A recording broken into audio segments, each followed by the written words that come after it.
To kiedy to żeśmy tą współpracę zaczęli, nie? Że tam... Oj, kiedy to było zaczęte, to już nie pamiętam, ale, ale ile to może być lat? Gospodarstwo przejąłem 2008. Od 2008. Pierwszy miałem ciągnik w 2008, później był następny kupiony od Was. Trzeci to już akurat żeście wylecieli jak to się mówi, z sieci. Tak. To w Roldamie kupiłem, ale też kupiłem inne maszyny, na przykład Monosema kupiłem rok do tyłu, nie, 2 lata do tyłu, to i szybciuteńko. Przyczepy też kupiłem, miałem kupować jedną przyczepę Metaltechu, ale akurat mówi weź se 2 i też o dziwo kupiłem. Zamówiłem w styczniu, to tak było, że trzeba było czekać 1,5 roku. A ja maszynę już miałem mieć na czerwiec, ale po ślizgu było 2 miesiące, to i tak byłem zadowolony, bo niektórzy czekali po 1,5 roku. A serwisuje Pan dalej u nas? Części kupuje? Nie, kupuję. Części, kupuję. Nie? Części, no. Do Gregora, na przykład do Bessona, nie. I ta dostępność to jest dla Pana zadowalająca, czy? Nie, raczej to, co na tym idzie się dogadać, jak to się mówi. Wszystko, jak to się mówi, najlepiej jak to się mówi, nie lubię na przykład tak, jak to się mówi. Najlepiej przedzwonić, dogadać, czasami może odpowiedzieć coś czy w tego, bo to tak samo zamówienie wysłać jako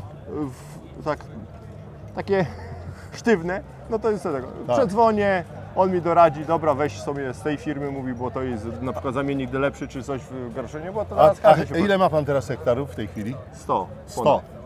To jest własne czy własne i dzierżawione? Nie, własne i dzierżawione. Własne i dzierżawione. No. I tylko produkcja roślinna? Tylko roślinna. Tylko. I głównie co?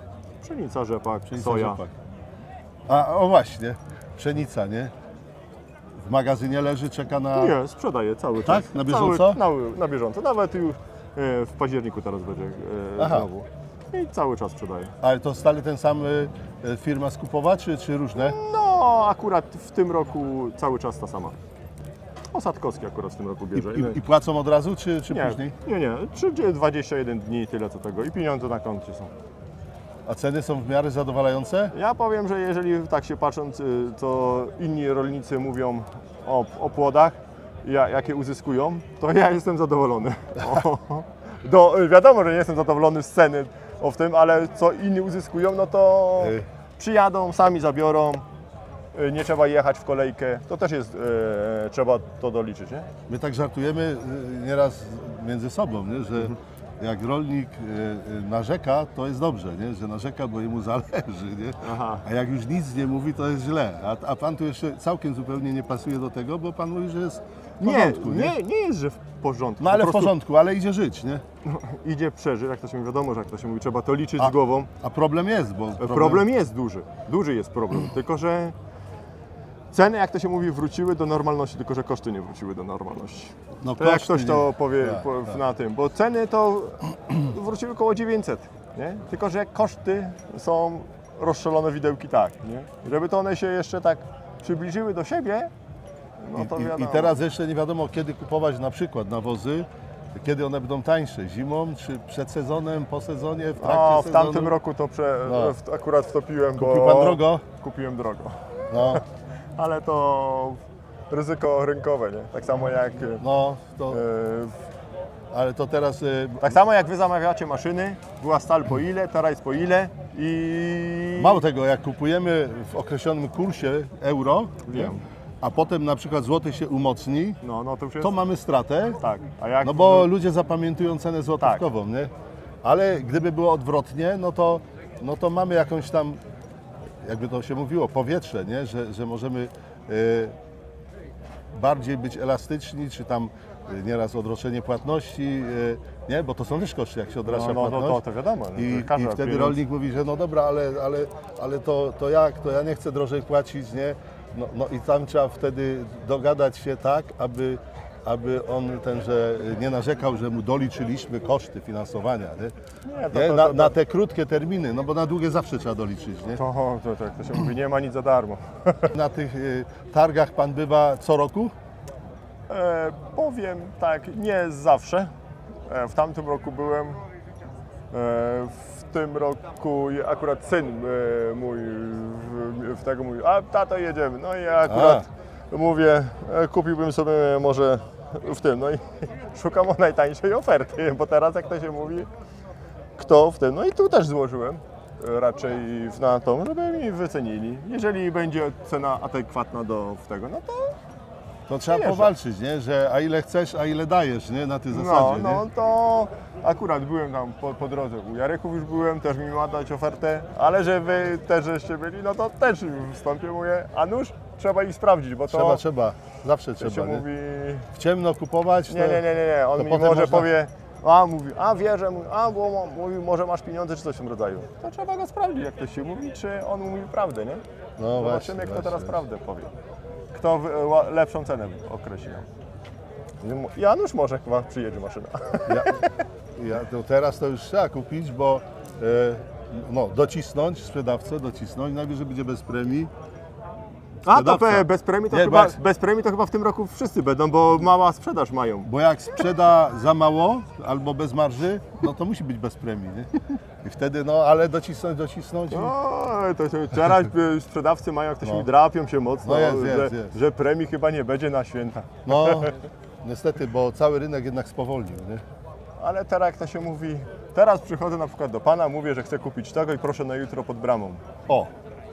A my To- mówimy, proszę bardzo, nie? No i proszę bardzo, Dziękuję a bardzo, rok do nie? tyłu było, A. przyjdź za rok. W 2020... Taka była prawda. Ja nie wiem, co się zrobiło tak raptownie z magiczną różdżką, że to wszystko na raptownie Powiem teraz panu, mamy. jak to jest. Jak tylko trochę brakuje, No. to wywołuje takie poczucie, że to jest dramatycznie za mało, nie? A starczy, że tylko trochę brakuje i że nie ma dostępności natychmiast, nie? I wtedy popyt rośnie nieproporcjonalnie, nie musi tak rosnąć, ale rośnie. A nie szło tego zmienić, bo producenci nie mogli przyspieszyć tejże produkcji, no i wszyscy mieli poczucie, że rok temu można było dużo więcej sprzedać, ale nie było dostaw, nie? A starczy, żeby się tylko zrównoważyło I teraz już jest popyt zaskoczyłem. i podaż, to nagle klient mówi, widzę, że tu stoi, tam stoi, nie? To ja się zastanowię, nie? Klient powie, nie? I wtedy już się robi ta nierównowaga, a przy okazji jak teraz, no jest kryzys, nie? No jest, to nie ukrywajmy. To- I to jak to się mówi, ten rok na pewno jeszcze będzie i następny. Wszystko to jest takie... To razem działa tak, że potem, teraz jest jakby Ja jestem tylko więcej tyle, towaru tyle niż- to jak mój dziadek świętej pamięci mówi, najważniejsze, że nie ma wojny u nas. No tak. Bo jeżeli by wojna była, to bym nie myślał, tu nie przyjeżdżał tu Bo pański Ale- dziadek, pan jest młodszy ode mnie. Mój dziadek był przekonany, że co 20 lat będzie wojna w Polsce, nie? no to, Nie? to się Oni mówi. między sobą z tymi tam kolegami, To jak ja tam wiem, dyskutowali, to tak było. to oni byli przekonani, że to nie ma Ale innej... wie pan jak ktoś mówi, jeżeli by była w Polsce wojna, No. to co mi chyba z pieniędzy? No, A na wojnie jeden zarabia, drugi traci. tak. Biznes. Możemy sobie doceniać teraz, że tej wojny nie tak, ma. Nie? tak, to jest. A że są ciężkie czasy, no to trzeba chyba wziąć spodnie o jeden przycisnąć, szukać oszczędności i jakoś przytrzymać to. No trudno.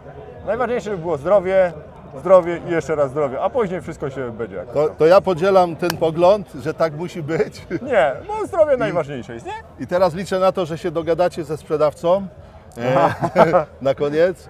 I życzę też panu zdrowia. Nie, zdrowie jest najważniejsze, tego nie, bo zdrowia się nie no, kupi. Zrównoważenia kosztów też Tak, z przychodami, nie? Cześć! Cześć. Gdzie wy przyjechaliście? No, przyjechaliśmy z powiatu toruńskiego, spod Torunia, Szymbekowo, takie miejscowość. Aha, na Bednary. Tak. Szukacie czegoś pewnie. No się tak rozglądamy razem z kolegą. Warto zobaczyć, bo na takich targach, zresztą największych w Polsce, Agro Show Bednary, każdorocznie można zobaczyć sporo premier, sporo nowych maszyn, nowych propozycji. Nie? No. Bo ja po twarzy trochę Cię kojarzę. Nazwisko? Jurkiewicz. Ty chyba żeście kupowali maszynę Bergmana, nie macie?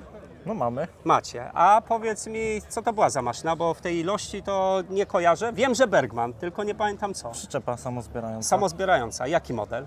Shuttle 470. To jedna z największych, że tak powiem, w modelach tandemowych, dwuosiowych. No. To zapewne areał duży? O tak, zacznijmy. No ogólnie to nie za dużo, bo 60 kilka hektarów Okej. obrabiamy. A, ale to swoich czy z dzierżawami? Z dzierżawami. Z dzierżawami, łącznie 60 hektarów, okej. No. Ale hodowla spora. No 170 sztuk bydła mamy. Aha, ale łącznie czy mlecznego? Łącznie. Łącznie, a mlecznych? 60 krów dojnych. 60 krów dojnych. To powiedz z ciekawości, jak to litrażowo wygląda? Ile litrów takiego mleka na dzień produkujecie od tych krów? Na dzień to tak, No, na 2 dni mamy 2600, 2700 około litrów. jeszcze raz? Co 2 dni No, 2700, 2700.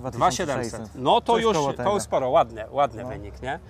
Powiem tak, bo wy jesteście tutaj z Kujaw, można powiedzieć, nie? Kujawy to Toruń, tak, Tak, i no te, to- te okolice, no. No, blisko. Powiedz mi tak, jakie ciągniki macie? Mamy Fenda 930, Aha. Fenda 716, Fergusona 6480, Forda mamy. Jeszcze, no, jaki 80. starszy pewnie. No, Aha.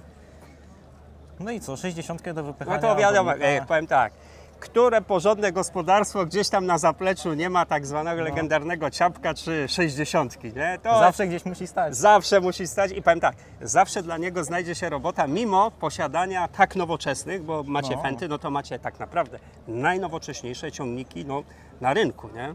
No tak. Z Bergmana, jeśli chodzi o przyczepę samozbierającą, zadowoleni? Tak, zadowoleni. Okej. Poszukujecie jakichś maszyn, rozumiem? No tak się rozglądam tam. No, Jakąś ścielarkę, bo nie mamy ścielarki właśnie i by się przydało. ale powiem tak, mam ciekawą propozycję. Jaką? Rozrzutnik obornika, bo jak macie hodowlę, bydło, sporo na pewno produkujecie, jeśli chodzi o obornik. Trzeba to precyzyjnie rozwieźć, rozrzucić po polu. No tak. Do tej pory na czym pracujecie, jeśli chodzi o rozrzutniki? Unia Tytan. Na 16. Tytanie. No to też taka trochę legenda, jeśli chodzi o rozrzutniki obornika, jak w ciągnikach ciapek czy 60, nie? Ale mamy bardzo ciekawe propozycje, jak już masz doświadczenie z Bergmanem, co prawda w innej maszynie, bo w samozbierającej, to wyobraź sobie, że Bergman na rynku niemieckim jest jednym z bardziej kluczowych producentów rozrzutników obornika i generalnie jego produkcja de facto to 90% właśnie rozrzutniki obornika. Od takich najmniejszych, de facto może nie zupełnie ten, ale prawie ten jest jeden z mniejszych, 21-40 model na jednej osi, poprzez maszyny tandemowe, czyli na 2 osiach, skończywszy na tridemach. Takie duże i małe, i średnie, i duże rozrzutniki obornika. I z różnymi adapterami, nie?